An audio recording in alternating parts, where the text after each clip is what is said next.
See, first of all, Rayalaseema lift. One should understand the background of why it was conceived. One should understand the importance of that project. See, today, if you were to look at the FRL of Srisailam, it's 885 feet. And if you were to look at where Pothredipadu, that is Pothredipadu head regulator, which is the lifeline for Rayalaseema, this level is at 881. So only when you have a water level at 881, you would have the design discharge of 44,000 cusecs flowing through the Pothredipadu head regulator, which in turn, this water, when it flows through Pothredipadu head regulator, would suffice the needs of Rayalaseema and Nellore districts.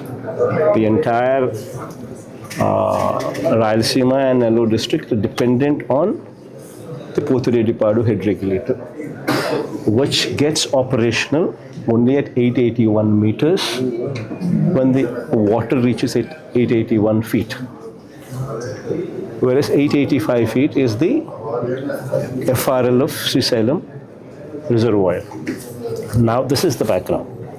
And now if you were to see the plight of affairs the state is reeling under, if you were to check the last 20 years record, maybe for 3-4 years at best, you would have a situation where the water is flown through Pothredipadu and the allocated quota of water reached the downstream riparian districts. Out of 20 years, only 3-4 years at best. This is the situation.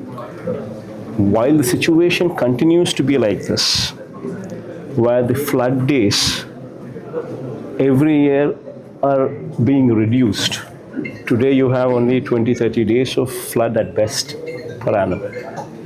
While this situation continues to exist, on the other hand, you have in Telangana lifts which are operating at 800 feet. You have Kalvakurti expanded, Kalvakurti, which is a 20 TMC, 25 TMC capacity plant, where without approvals they have expanded to 45 TMC. You have SLBC at 825 feet, which is another 40 TMC capacity. You have Palamur Rangareddy Dindi, which is a lift capacity of 2 TMC per day. Every day it has the capacity to draw 2 TMC of water per day, which also operates at 800 feet. Then you have, before the water reaches Srisailam, from Jurala itself, you have Bhima, Netampadu, Koil Sagar lifts, which is approximately 1 TMC capacity, which even before the water reaches Srisailam, from Jurala itself, the water is diverted. While all these exist as lifts, you also have a situation where indiscriminately there is a powerhouse on the left bank, which is in Telangana side, where 4 TMC of water per day is discharged out of Srisailam at a level of 777 feet itself. So you have almost 8 TMC of water which is being discharged out of Srisailam at a level of 777 to 825 feet itself. 8 TMC of water is discharged out of Srisailam, be it through these lifts, what would be coming into operational as the works are going on, or be it through this powerhouse operations, which is blatantly abused. Now, if this were to be the case, 8 TMC of water, if 8 TMC of water were to be drawn out of Srisailam every day, then you tell me, when will the water reach 881 feet? On how many days you would have a situation wherein Pothredipadu head regulator would be in operation? And what is the plight of the riparian districts underneath Pothredipadu, which would be operational only when you have water beyond 881 feet available? So this is the situation. And in this situation, to correct the odds, what we are doing is, Rayalaseema lift is conceived at 800 feet, wherein which has a capacity to draw out 3 TMC of water per day. This is not a new project. The waters drawn out of Rayalaseema lift, the 3 TMC capacity, which would be functional at 800 feet, is only going to supplement the requirements of Pothredipadu. The water is going to be drawn out and poured into the Pothredipadu canal itself. And the water is going to go through the existing canal network itself. And the water is going to reach the existing dams itself. No fresh dams are conceived. The water is going to flow only through the existing canals, reach the existing reservoirs which have already been in existence for decades. So this is not a new project. So one should not, make an issue of this where there is no issue. It is being conceived, it is being done as an insurance.